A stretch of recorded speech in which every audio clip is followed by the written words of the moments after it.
Hi guys. Hey. We are back with round 2 of our relationship series. What do we call this?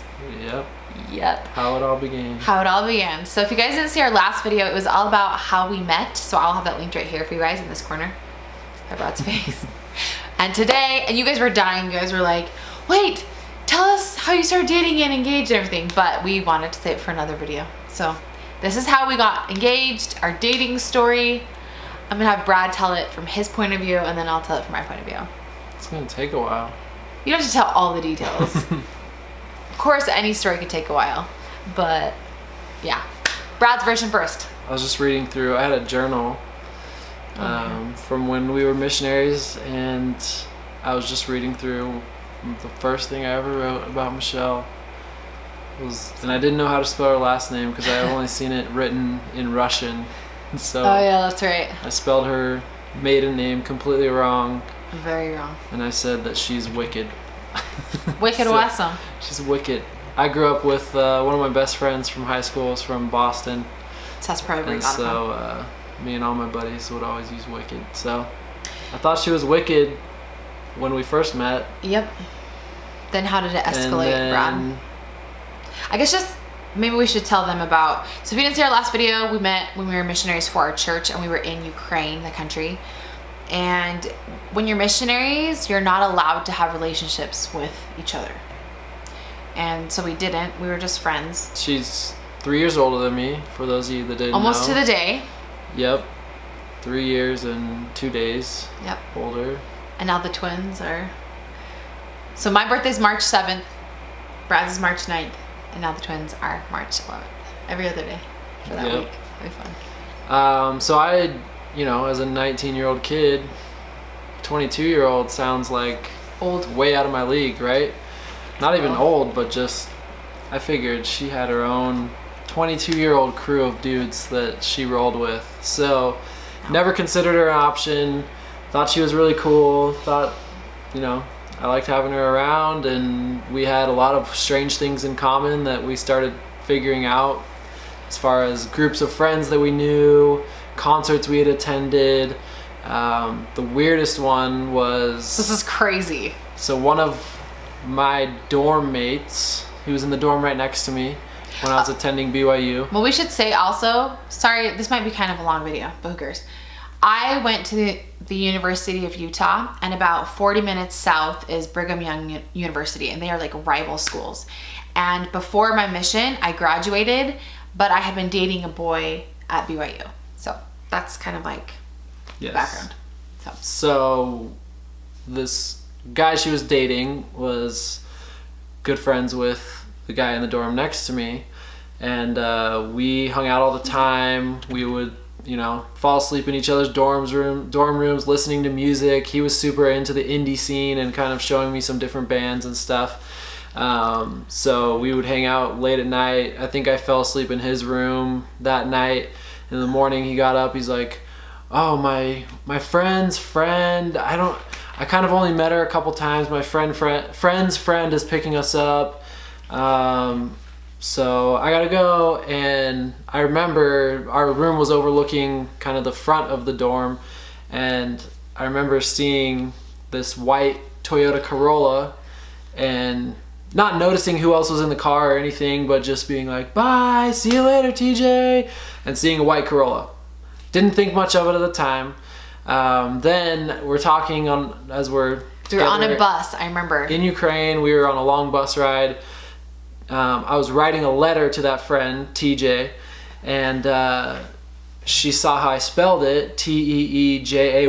It's kind of a unique way. And she's like, oh, wait, TJ? Are you talking about TJ Tomander? And I'm like, yeah, that's who I'm writing a letter to. And she's like, no way, like, yeah, he was friends with my friend and my boyfriend at the time. And I can't believe, yeah, it's crazy that you know him. He's such a cool guy, whatever.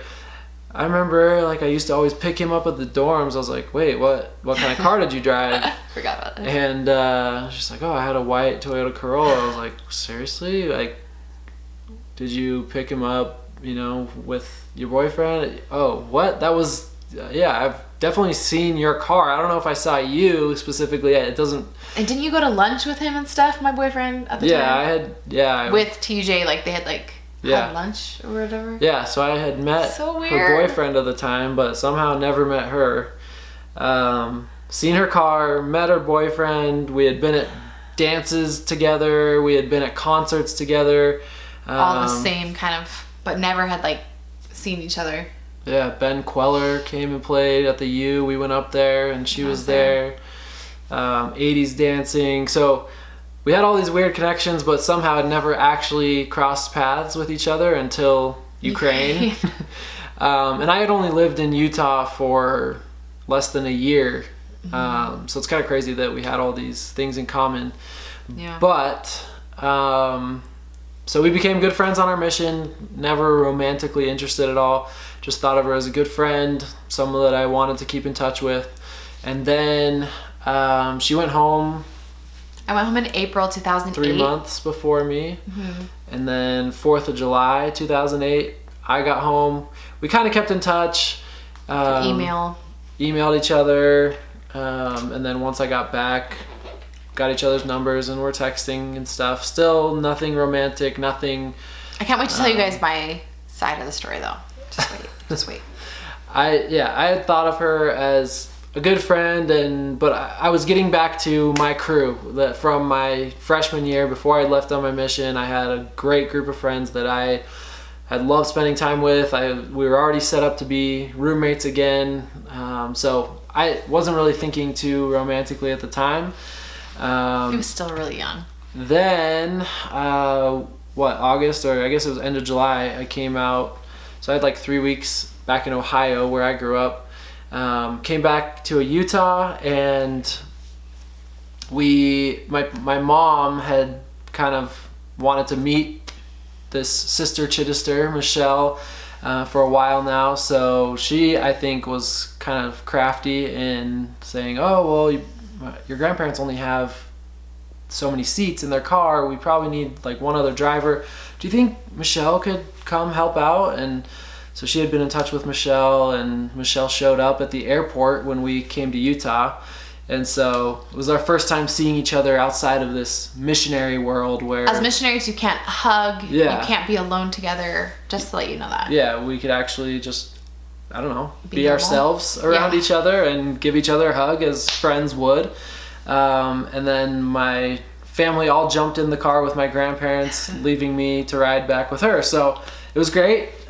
Still didn't feel like, oh yes, now here's my chance, you know? Yeah. Nothing like that. It was just, it's great to see her after 3 months, and excited to spend a little bit of time before I go back to school. So then, from my point of view, same thing, we were great friends. Half of our missions, we didn't even see each other because we were in different parts of the country. And then like my very last 6 weeks in Ukraine as a missionary, I got to serve in the same city as him. So that was fun to see him and everything. And I had a few days left on my mission. And they always say as missionaries, like Mormon missionaries, to lock your heart, quote unquote. Basically, like, you're not there to date people. You're just there to like serve people and share stuff about the church. You're not there to like date. So that's kind of what they always say. And I had a few days left, and I remember we were at this like really big meeting with all the members and all the missionaries, and Elder Pearson was up there in front of everyone, and he was speaking in Russian. I was sitting there next to my companion, Sister Godfrey, and Brad was talking, and I don't even remember what he was saying. He was speaking Russian, but I had this overwhelming feeling come over me. I'm crying. I'm such an emotional person. I take it as you will, whatever you are, if you're religious or whatever. I had a feeling, and it was like almost like a voice, and it was just like, this is the guy you're going to marry. This is your husband. And I remember getting that feeling, and then immediately being, oh my gosh, this is so inappropriate. This is so inappropriate. I can't talk to him. I can't look at him. Like, what is this feeling? I went home and I wrote in my journal and just wrote, like, I had this feeling. Like, I didn't say what it was because I didn't want anybody to think I was a bad missionary. But I just had this feeling of like, oh no, I feel awkward. So I kind of avoided Elder Pearson. And I just remember coming home to the United States. I felt so weird and awkward because all my friends had been married, and I just like was done with school. It was this weird transition, and everybody, even my ex-boyfriend that Brad had known, everyone was setting me up with somebody. I was like the last person in the world, I was 24, that wasn't married in Utah. And I know that that's crazy in other parts of the world, but where we come from, it's common to get married really young. Anyway, but every time I'd go on a date, I just didn't care because I just thought about Brad and that feeling that I had that was so strong that like he was the guy I was going to marry. And I went on seriously dozens and dozens of dates and I didn't feel anything with anyone. And then Brad finally came into town and his parents, you know, or no, when Brad came home, it was the 4th of July when he came back to the United States from his mission. And I was dying to talk to him. I knew he was home, but I didn't want to be creepy. I knew I was older than him and I was done with school, but I just was like, you know what, whatever happens, I'll make him make the move because I don't know what this feeling is. I haven't seen him as a normal person.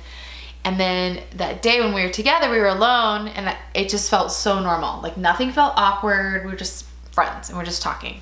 But then I feel like that first night we hung out till really late, didn't we? So we started spending every night together. It was still summer. I didn't have school or anything to go back to. I was just working at my mom's restaurant at the time. And we went on a date, our very first date, to get sushi. Mm-hmm. And then this is really funny. We went to this place called Top of the World where you can see like all of Salt Lake Valley. And Brad had, what's it called? iPod. An iPod. Touch. An iPod Touch. It was so cool. And he had some Office episodes on it. So he's like, oh, let's watch it. And it was like kind of chilly. And so we lean in or like kind of watching it. And then you put your arm around me to like watch it. Just casual. Just like that. And I was like, and I grabbed his hand.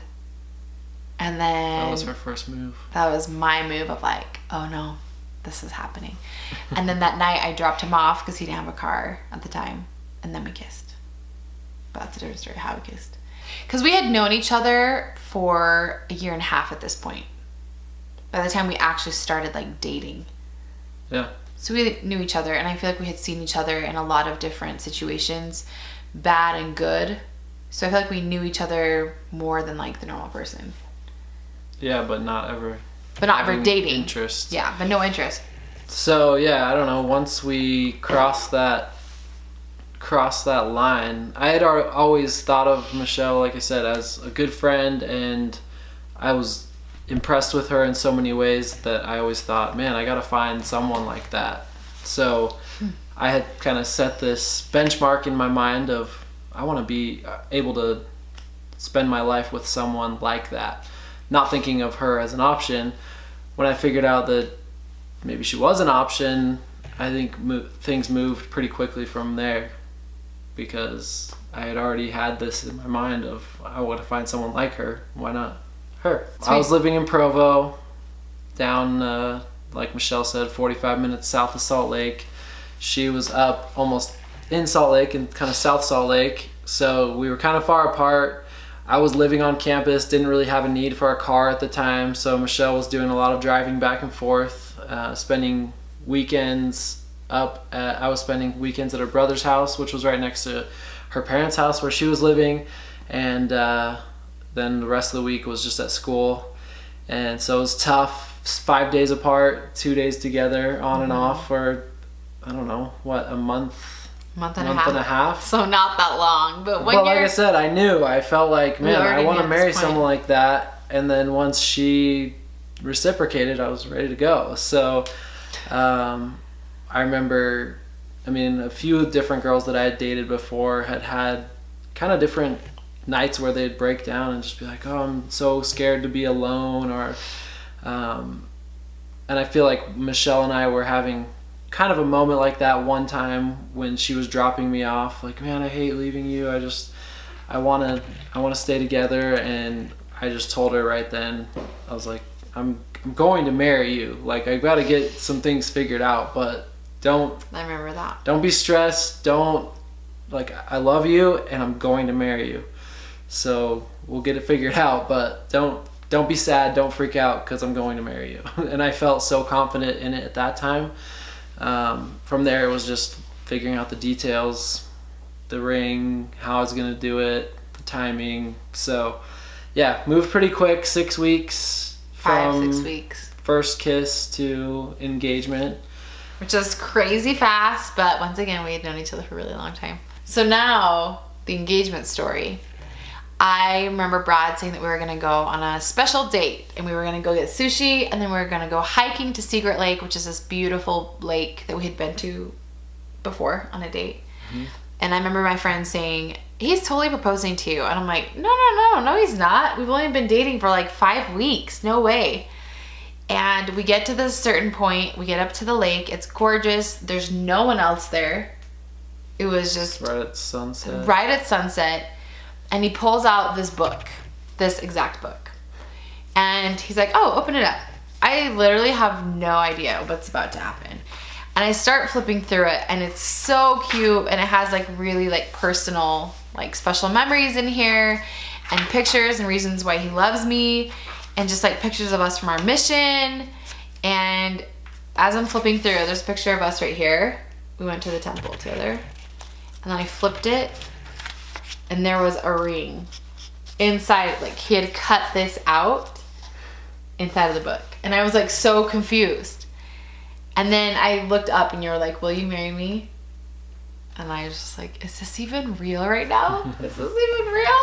And it was so romantic. And to this day, every time we go there, we always tell our kids, like, this is the exact spot that we got engaged. And then we were hiking down. Remember we saw the huge... Moosin. Moose. There's like, two huge moose. One on the left of the trail and one on the right of the trail. So it's kind of cool. And I remember just being like so shocked because once again, all of my friends were married and I just couldn't believe that this was happening. Like I couldn't believe that somebody would love me as much as I love them and he had the exact same feeling. So it was really romantic. Had some swagger back then. It was very creative. Very, very creative. But yeah, this video has gotten really long. But I hope you guys enjoyed that. Yeah, we filled in a lot of the details of how we dated, how we got married, or how we got engaged, and then next we'll do like our wedding day or something. We'll continue on the series. But thank you to Brad for joining me again today. Hope you guys liked this video, and we'll see you guys later. See ya. Bye.